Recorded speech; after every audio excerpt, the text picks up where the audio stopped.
Be verb जुन axillary वर्बको एउटा part हो।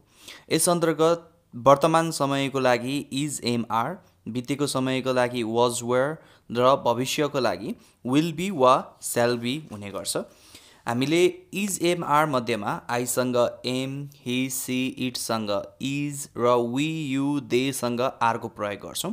साथै सिङ्गुलर नाउन्स वा अनकाउन्टेबल नाउन्स जसलाई गन्न सकिँदैन त्यस्तो भएमा इज र प्लुरल नाउन्स भएमा आरको प्रयोग गर्छौँ।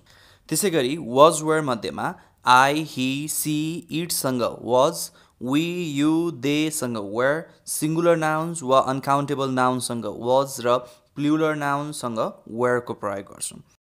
यसलाई सम्झन पनि सजिलो छ। हामीले जुन जुनमा इज वा एमको प्रयोग गर्छौँ त्यसलाई पास्टमा भन्नुपर्दा वाजको प्रयोग गर्ने र जुन जुनमा आरको प्रयोग गर्छौँ त्यसलाई पास्टमा भन्नुपर्दा वेयरको प्रयोग गर्न सक्छौँ।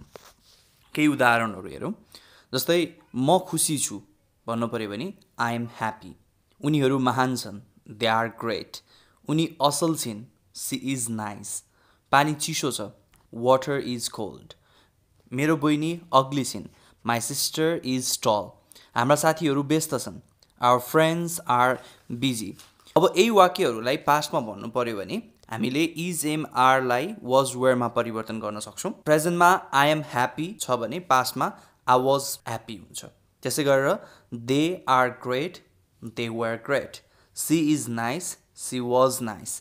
Water is cold, water was cold.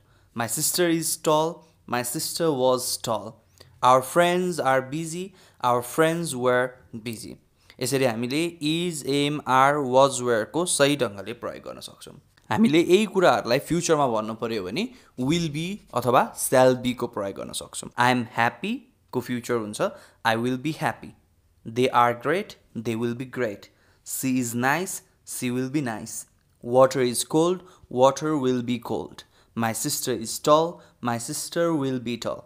Our friends are busy, our friends will be busy. यसरी भन्न सक्छौँ। अब बी वर्बको प्रयोगहरूको बारेमा कुरा गरौँ। हामीले बी वर्बलाई मेन वर्बको रूपमा र एक्जिलरी वर्बको रूपमा प्रयोग गर्न सक्छौँ। अब बी वर्बलाई एक्जिलरी वर्बमा प्रयोग गर्दाखेरि, एक्जिलरी वर्बको रूपमा प्रयोग गर्दाखेरि चाहिँ कसरी गर्ने भनेर हामी टेन्स पढ्दाखेरि पढ्छौँ भने आजको भिडियोमा चाहिँ हामी बी वर्बलाई मेन वर्बको रूपमा प्रयोग गर्दा कसरी प्रयोग गर्ने भन्ने कुरा चाहिँ अध्ययन गर्छौँ। अब एउटा युज रहेको छ, बी वर्बलाई हामीले कुनै पनि कुराहरू पर्मानेन्ट रूपमा यस्तो छ यस्तो हो भन्नु पऱ्यो भने हामीले इज एम आर अथवा वाज वेयरको प्रयोग गर्ने गर्छौँ। जस्तो ऊ धेरै धनी छ भने हामीले हि इज भेरी रिच भन्न सक्छौँ। उसको बुवा चाहिँ अहिले बुढो हुनुहुन्छ भने हामीले हिज फादर इज ओल्ड नाउ भनेर भन्न सक्छौँ। त्यस्तै गरेर हिजो मौसम एकदमै खराब थियो भने द वेदर वाज टेरिबल भनेर यसरी भन्न सक्यौँ। र यसको दोस्रो प्रयोग भनेको चाहिँ हामीले कुनै पनि राष्ट्रियताको कुरा गर्दाखेरि, जस्तो तपाईँले म नेपाली हुँ भन्दाखेरि त्यो केसमा नि आई एम नेपाली हुने भयो। त्यसरी तपाईँले चाहिँ नि उनी अमेरिकन हुन् भन्नु पऱ्यो भने तपाईँले you can say she is American. यसरी चाहिँ नि हामीले नेसनालिटीको रूपमा कुरा गर्दाखेरि पनि हामीले इजएमआरको प्रयोग गर्न सक्छौँ। र यसको अर्को युज भनेको जब र प्रोफेसनको कुराहरू गर्दाखेरि, म डक्टर हुँ भनेर भन्नु पऱ्यो भने you can say I am a doctor. तपाईँले उनको बुवा चाहिँ फार्मर हो भनेर भन्नु पऱ्यो भने you can say her father is a farmer. तर जब तपाईँले जबको कुरा गर्नुहुन्छ, यदि सिङ्गुलर एकजनाको मात्रै कुरा गर्दाखेरि हामीले अ छुटाउनु हुँदैन। जबको अगाडि जहिले पनि अ अथवा एनको प्रयोग गर्नुपर्छ। तपाईँले हि इज डक्टर मात्रै भन्न मिल्दैन, हि इज अ डक्टर भनेर भन्नुपर्ने हुन्छ। बी वर्बको अर्को प्रयोग चाहिँ हामीले उमेरको बारेमा कुरा गर्नलाई पनि बी वर्बको प्रयोग गर्न सक्छौँ। जस्तो म 20 वर्षको भएँ भन्दाखेरि आई एम 20 इयर्स ओल्ड भन्छौँ। ऊ 26 वर्षको हो भन्दाखेरि हि इज 26 अथवा हि इज 26 इयर्स ओल्ड भनेर भन्न सक्छौँ।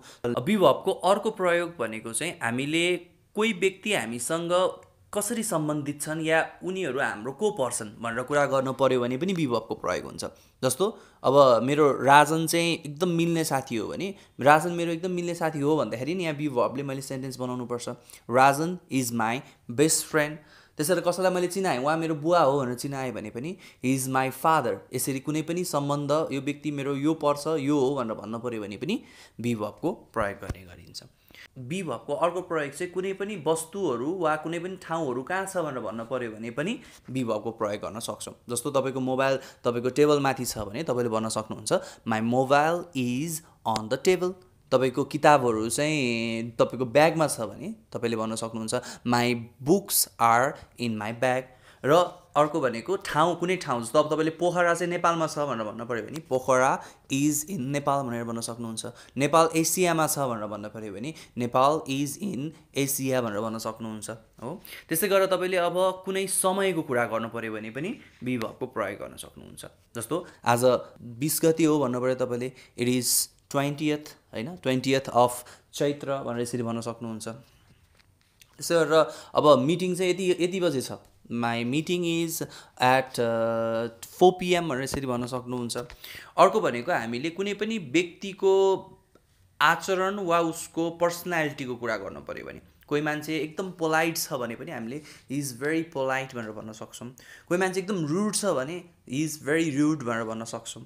सो त्यस्तै गरेर अर्को भनेको चाहिँ हामीले कुनै फिलिङ वा सिचुएसन डिस्क्राइब गर्नको लागि तपाईँ एकदम खुसी हुनुहुन्छ तपाईँले भन्न सक्नुहुन्छ आइ एम भेरी ह्याप्पी। त्यस्तै गरेर तपाईँ एकदम दुःखी हुनुहुन्छ तपाईँले भन्न सक्नुहुन्छ आइ एम भेरी स्याड हो। यसरी चाहिँ नि हामीले फिलिङ्स र सिचुएसनहरूको लागि पनि बी भर्बको प्रयोग गर्न सक्छौँ।